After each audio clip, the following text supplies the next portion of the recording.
aí, pessoa, tudo bom com você? Sem dúvida, a história de hoje foge completamente do comum. A trajetória dessas irmãs gêmeas é diferente de tudo que você já ouviu falar. Duas irmãs idênticas e inseparáveis, mas ao mesmo tempo prisioneiras de seu próprio mundo. Elas criaram uma língua que só elas entendiam e por anos se recusaram a falar com qualquer outra pessoa além delas. Elas eram conhecidas como as gêmeas silenciosas. Por trás desse silêncio escondia-se uma história sombria de codependência, pequenos crimes e, por fim, uma morte misteriosa. Embora inseparáveis, elas nutriam entre si um vínculo de amor e ódio tão intenso quanto perturbador. E o que foi que levou June e Jennifer Gibbons a se isolar de tudo e de todos? E por que uma delas teve que morrer para que a outra pudesse viver? Essa, com certeza, é uma história cheia de reviravoltas. Mas antes de revelar todo esse enigma, aproveite, deixe seu like, se inscreva no canal e ative o sininho de notificações para não perder os próximos vídeos. E aproveite, compartilhe com 4 amigos que gostam desse tipo de conteúdo. E agora, sem mais delongas, bora pro caso de hoje?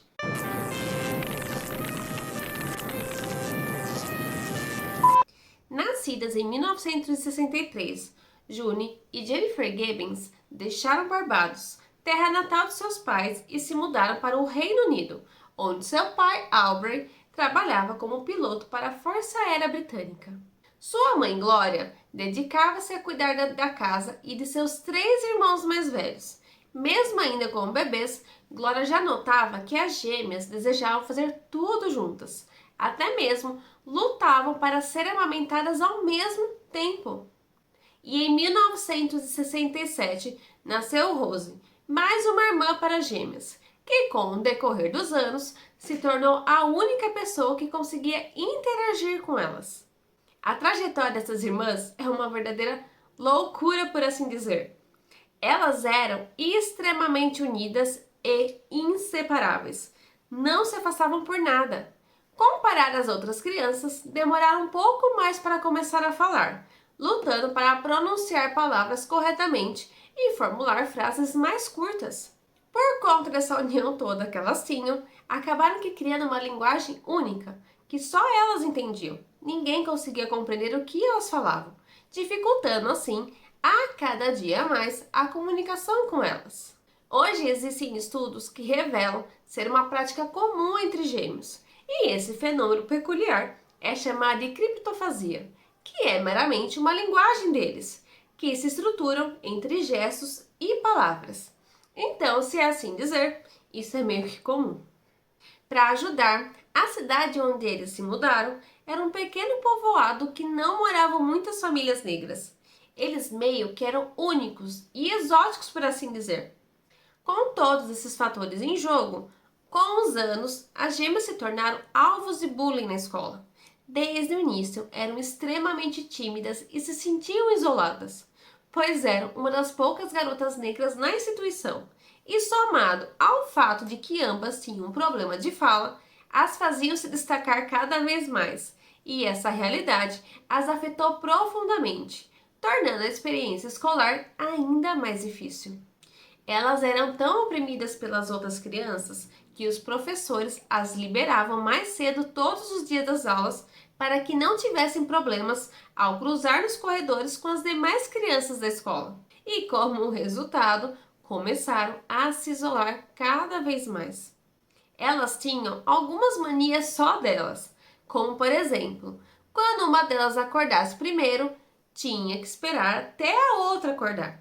Se uma caía no chão, a outra automaticamente se jogava também. Elas até brigavam para quem respirasse primeiro ao acordar, fora que elas tinham uma sincronização entre elas que era impressionante, que chegava a assustar os seus colegas de escola. Elas se moviam devagar, mas juntas, tudo em câmera lenta.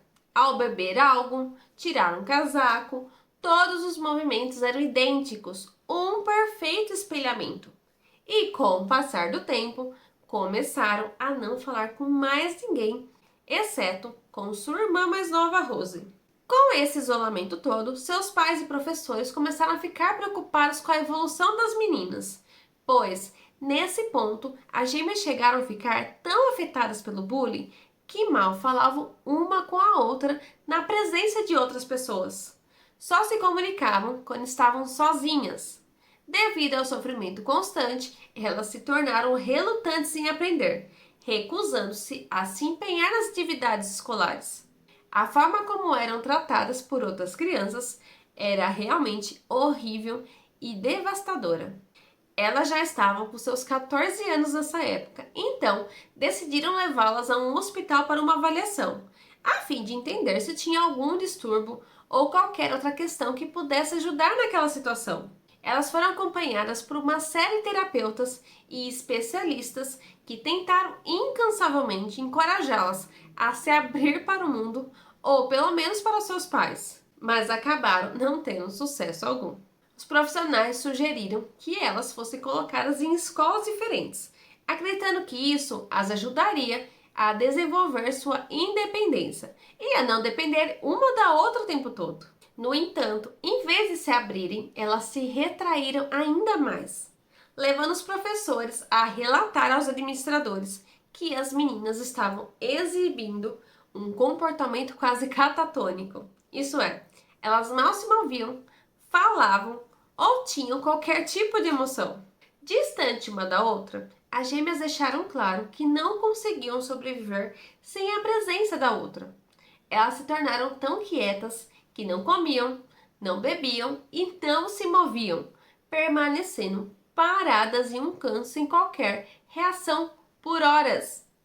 Resumindo, o resultado foi exatamente o oposto do que eles esperavam. A situação piorou drasticamente, levando os responsáveis a perceberem que a única solução seria juntar as duas novamente. Com todos os ocorridos, decidiram retirá-las do internato e levá-las de volta para casa, permitindo que as gêmeas tivessem uma educação domiciliar. Essa decisão foi tomada especialmente após June ter tentado suicídio. Então, eles viram que a situação estava bem pior do que se poderia imaginar. Nessa época, elas já estavam com seus 17 anos e após o reencontro, para desânimo de seus pais e médicos, o vínculo das gêmeas se fortaleceu ainda mais e elas começaram a passar períodos cada vez mais longos trancadas em seu quarto. Nesse espaço, elas brincavam com suas bonecas e encontravam refúgio na escrita, criando suas próprias peças e ensaiando uma com a outra. Elas mergulharam na escrita com uma intensidade surreal, desenvolvendo uma paixão genuína. Passavam o dia todo escrevendo em seus diários, registrando inúmeros pensamentos e ideias. Levaram a escrita tão a sério que revisavam cuidadosamente o que haviam escrito, sempre em busca da perfeição. Embora parecesse uma situação horrível, com elas se isolando do mundo, esse refúgio na escrita se tornou uma parte vital de suas vidas, pois elas pareciam felizes fazendo aquilo. Mas assim, analisando o contexto do que elas escreviam uma para a outra, vamos dizer que eram citações, no mínimo, esquisitas. Vou citar o que June escreveu sobre Jennifer, só para vocês terem uma noção que se trata tudo isso. Ela quer que sejamos iguais. Há um brilho assassino em seus olhos. Meu Deus, estou com medo dela. Ela não é normal. Alguém está a deixando louca. Sou eu. Mais adiante, ela escreveu também. Ninguém sofre como eu. Não como uma irmã. Com um marido? Sim. Com uma mulher? Sim. Com um filho? Sim. Mas essa é minha irmã. É uma sombra escura que me rouba a luz do sol. É meu único tormento. Já a Jennifer deixou esse trecho em seu diário. Nós nos tornamos inimigas fatais aos olhos uma da outra. Sentimos os irritantes raios mortais saírem de nossos corpos, picando a pele um do outro. Eu digo a mim mesma, posso me livrar da minha própria sombra? Impossível ou não possível? Sem minha sombra eu morreria? Sem minha sombra eu ganharia vida? Seria livre ou seria deixado para morrer? sem minha sombra, que eu identifico como uma face de miséria, engano, assassinato. Fala aí, gente, um tanto quanto bizarro, não falei? Durante esse período, chegaram a participar de alguns concursos de escrita criativa, onde produziram várias histórias que eram verdadeiramente uma loucura. No entanto, elas nunca conseguiram publicar nenhum dos livros que escreveram, pois suas histórias eram muito brutas, intensas e abordavam temas como morte e crimes, o que fez com que ninguém quisesse publicá-las. Para vocês terem uma ideia, eu vou fazer um pequeno resumo para que possam entender, compreender melhor toda essa situação. Em um de seus romances, June conta sobre o herói do ensino médio que foi seduzido por uma professora e depois simplesmente mandado para um reformatório onde um guarda homossexual tenta dar uma investida nele. Já no romance de Jennifer, um médico está tão ansioso para salvar a vida de seu filho que sofria de doença cardíaca, acaba aqui matando o cachorro da família para obter seu coração para que pudesse transplantar em seu filho. E como o espírito do cachorro vivia na criança, acaba aproveitando a oportunidade, buscando sua vingança contra o médico por ter morrido. Não bastasse, em um outro livro, ela conta a história de uma jovem que descobre que a atmosfera de uma discoteca local incita os clientes à violência insana. Enfim, gente, é uma história mais louca que a outra, sem pé sem cabeça. E é claro que, com certeza, que ninguém ia querer publicar esses livros, gente. Revoltadas, acabaram que por conta própria foram lá e conseguiram publicar seus trabalhos. Mas, infelizmente, não fizeram sucesso algum e ninguém comprou. Essa falta de reconhecimento gerou uma frustração nelas que as levou a começar a agir de forma impulsiva. Nessa época, pasmem com o nível de loucura. Além de tentarem matar uma outra, elas sempre acabavam se perdoando, como se tentar tirar a vida da própria irmã fosse algo comum ali. Simplesmente, Jennifer tentou estrangular June com um fio de rádio e a June tentou afogar Jennifer em um rio. Simples assim. Fora esses episódios, as gêmeas começaram a beber, fumar e cometer atos de vandalismo. Um dia foram pegas por um policial tentando incendiar um local e por isso foram condenadas a 14 anos de internamento em um centro psiquiátrico de segurança máxima. Esse lugar para onde elas foram nada mais é que Broadmoor, um hospital de segurança máxima perto de Londres para criminosos insanos. Apenas as piores pessoas e os criminosos mais perigosos eram internados lá. Quando foram internadas em Broadmoor, as gêmeas fizeram um teste de QI que mostrou resultados acima da média.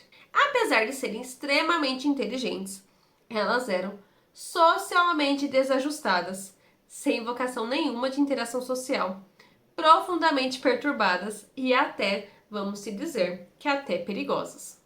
No centro psiquiátrico, as gêmeas começaram a se distanciar. Embora tivessem sido inseparáveis e obcecadas uma pela outra sempre, nessa fase da vida passaram a desenvolver um profundo ódio uma pela outra. Se antes já estava apresentando tais sinais, agora então, gente, a coisa só intensificou. Era uma relação de amor e ódio total, onde, se deixadas sozinhas, se batiam, mordiam e tentavam se machucar. Mas claro que, logo depois, se desculpavam uma com a outra. Em muitos aspectos, seus comportamentos eram extremos. Os médicos relataram que, em alguns dias, uma gêmea comia tudo, enquanto a outra se alimentava quase nada. E no dia seguinte, isso se invertia, fazendo com que uma delas passasse fome.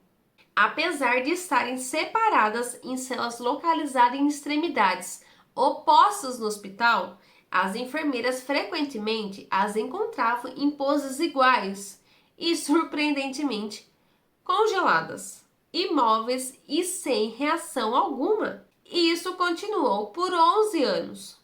Com todos esses anos, a história das gêmeas silenciosas ganhou uma boa repercussão, que acabou atraindo a atenção da jornalista Marjorie Wallace, que decidiu entrevistá-las, pois estava disposta a escrever um livro sobre elas. Marjorie se encontrava com as gêmeas semanalmente e elas estavam bem animadas com o projeto, então decidiram compartilhar seus diários e poemas com ela. As irmãs se sentiam bem confortáveis com a jornalista, bem tranquilas, e com isso, no meio da entrevista, em um momento inesperado, Jennifer, que era a irmã mais nova por apenas 10 minutos, fez uma confissão alarmante para Marjorie. Oi, Marjorie, eu vou ter que morrer. A jornalista, sem entender nada, perguntou por que ela tinha falado aquilo e simplesmente ela respondeu: Ah, foi o que decidimos. Elas acabaram contando que discutiram bastante a respeito e chegaram na conclusão que, para que uma delas pudesse viver uma vida normal, a outra teria que morrer. Então decidiram que Jennifer teria que se sacrificar pelo bem-estar de June. Porém, não se sabe ao certo qual foi a linha de raciocínio delas para que Jennifer fosse a escolhida. Mas o que deduzimos é que elas colocaram na cabeça que nunca seriam normais, enquanto ambas estivessem vivas, acreditando que apenas a ausência de uma permitiria que a outra tivesse uma vida normal. Um tempo depois disso tudo, os médicos decidiram transferir as irmãs para um outro lugar, uma unidade de segurança mais baixa. A intenção deles era manter elas presas ali por mais um ano e depois elas seriam liberadas para viverem livres. Foi então, em março de 1993, as gêmeas estavam sendo transferidas em uma ambulância. Ambas estavam aparentemente alegres e animadas. No entanto, Jennifer subitamente deitou no ombro de June e entrou em coma. Ela foi declarada morta às 6h15 daquela noite. E o mais bizarro foi que, na autópsia, não encontraram nenhuma anormalidade que pudesse explicar a causa de sua morte repentina. Não havia sinais de ferimentos, envenenamento ou qualquer tipo de agressão. A causa oficial foi registrada como miocardite aguda, que nada mais é que uma inflamação súbita do coração. Jennifer faleceu com 30 anos. Mas sabe o que é mais esquisito nisso tudo? É pensar que dias atrás elas mencionaram que Jennifer tinha sido escolhida para morrer e simplesmente, assim do nada, ela morre sem explicação e ainda de causas naturais que torna tudo isso mais bizarro de verdade. Um tempinho depois que a Jennifer faleceu, Marjorie acabou que encontrando com June e meio que sentiu um rumor estranho nela. June acabou dizendo para Marjorie o seguinte: estou livre, finalmente, liberada. E finalmente, Jennifer desistiu de sua vida por mim. Após a morte de Jennifer, June passou a interagir mais com as pessoas e gradualmente se tornou o que muitos considerariam normal. Sem a presença da irmã, ela pareceu não necessitar mais de tratamento psiquiátrico e foi liberada do hospital. E atualmente vive em uma casa próxima aos seus pais. Jennifer foi enterrada e na sua lápide foi gravado um poema escrito por June, que dizia o seguinte: nós já fomos dois. Nós dois nos tornamos um. Nós não somos mais dois. Pela vida seja um. Descanse em paz. Assim, gente, quando eu pesquisei mais a fundo sobre esse caso, sei que não é sobre casos não solucionados, assassinatos ou afins, mas esse isolamento todo que as gêmeas mantiveram por anos me deixou super intrigada sobre o fato delas viverem todo esse tempo sem se comunicar com ninguém, além delas ali. E fora essa obsessão de que elas tinham que uma tinha que morrer para que a outra pudesse ser feliz. O mais fora do real é que elas meio que escolheram a pessoa da vez a ir de arrasta para cima e simplesmente ela morrer de formas naturais dias depois. Totalmente perturbador. E com isso, até hoje, esse caso é um verdadeiro mistério. Para não esquecer, quem quiser ver melhor a história, foi lançado um filme sobre elas, baseado pelo livro da jornalista Marjorie Wallace, com o título de As Gêmeas Silenciosas. E é isso, gente. Espero que vocês tenham gostado dessa história. Me deixe nos comentários se você já conhecia o caso das gêmeas. E se gostou do vídeo, já deixe seu like, se inscreva no canal. Então, nos vemos no próximo vídeo e tchau!